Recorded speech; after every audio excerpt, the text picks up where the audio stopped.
لو حروف اسم حبيبك أو الشخص اللي في بالك على الشاشة، ففيديو النهاردة ده يعني ليك علشان تعرف أكتر عنه. يلا نشوف أول حاجة الطاقة بتاعته تجاهك في الوقت الحالي. التين اوف بنتكلز وضح أكتر.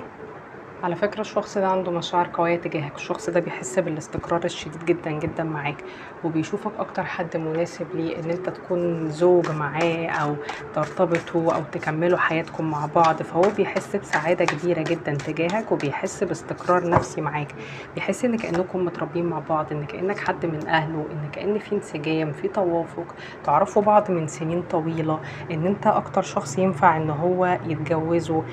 حتى لو في اي عوائق في العلاقة او العلاقة ظاهرية مثلا مش مناسبة، لكن هو بيشوف من جواه ان دي الحقيقة وان العلاقة دي انسب علاقة في حياته. حتى هنا الشخص ده بيحس ان انتوا الاتنين متشابهين في التفكير، ان انتوا شخصياتكم متوافقة، ان انتوا شخصياتكم مقربة جدا جدا من بعض.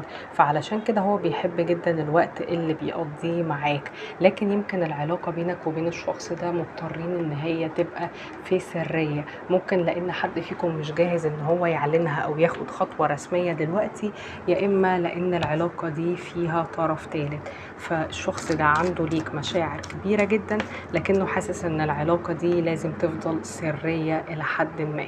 ولو انتم متجوزين والعلاقة مش سرية عادي، بس هو عايز ان علاقتكم تبقى بينكم وبين بعض قوي قوي قوي. يعني الشخص ده حاسس ان في ناس بتأثر على العلاقة. بيقولك بقى في رسالته: انا لحد دلوقتي بحس بيك، بس انا محتاج بعض الوقت علشان اقدر اتصرف، ومفيش اي حاجة او مفيش اي حد يتقارنوا بيك. يعني حتى لو في طرف تالت بيقولك مفيش حاجة او حد يتقارن بيك ابدا.